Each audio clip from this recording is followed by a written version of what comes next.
Katie Bosdorf, and you're watching The Real Deal, Ball State's premier movie review and entertainment news show. Tonight in a special show, we're broadcasting to you out of Studio D, where our show started 5 years ago. While our name hasn't always been the same, our goal has been to bring you top-notch coverage of the entertainment world.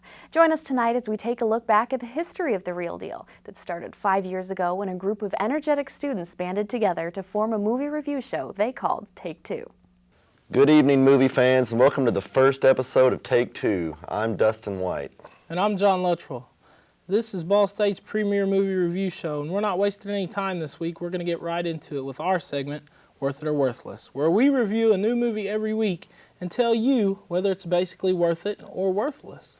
This week we'll be talking about Along Came Polly, starring Ben Stiller, Jennifer Aniston, and Philip Seymour Hoffman.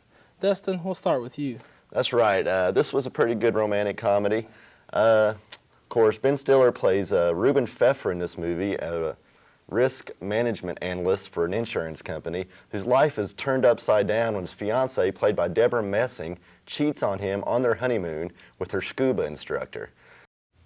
Hey everybody, I'm Dino Sero, and this is Real Fashion. Today I've decided to delve into the great and unexplainable world of 80s fashion. Everyone remembers that horrible decade where anything and everything that was ugly seemed to be in, from the big hair to the infamous French cuff to the oh-so-sexy off-the-shoulder t-shirts.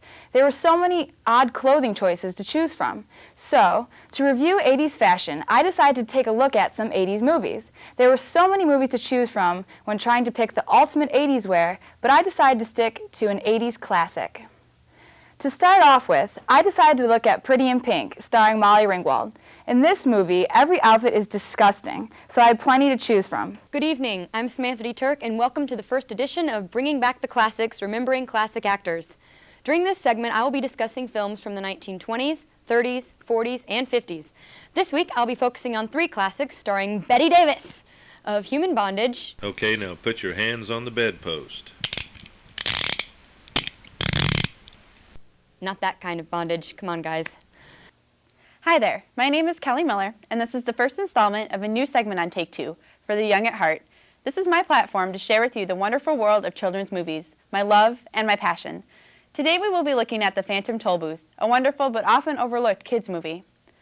The Phantom Tollbooth, which was first released in 1970, follows the adventures of Milo, a boy who was bored by everything in his life. One day, when he comes home from school to what he expects will be another ho-hum afternoon, he discovers a gigantic box in his bedroom.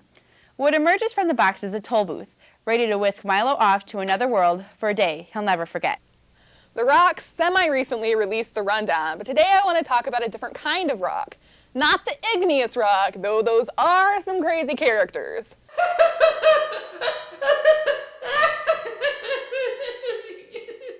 No, I'm talking about Rock Hudson. He is the subject of the first installment of my new segment, which is both appropriately and inappropriately titled Rotten Actors. During this segment, you can find me, Diane Maurer, babbling on senselessly about dead actors that I enjoy. Hi, I'm Alex Hoover, and this is In Stores Now. Today I will be reviewing Freddy vs. Jason, Once Upon a Time in Mexico, and Open Range. Start out with, we'll talk about Freddy vs. Jason. What can I say about this movie? It starred Robert Englund as Freddy for the first time since '94, and Ken Krisinger as Jason.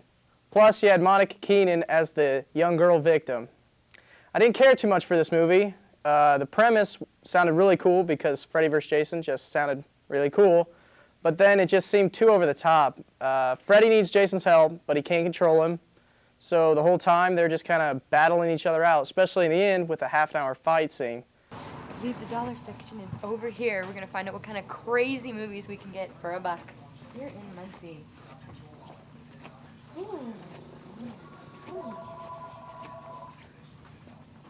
You'll be surprised at the kind of crap you can find over here.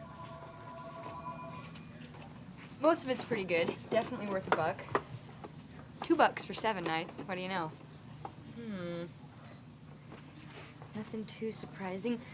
The Attic Expeditions. Looks very scary. Al, what do you think? All right, movie fans, that's all we have for you tonight. Stay tuned for more great episodes coming up in the future. For all of us here, I'm Dustin White, saying good night. And I'm John Luttrell, and until next week, save a seat for us.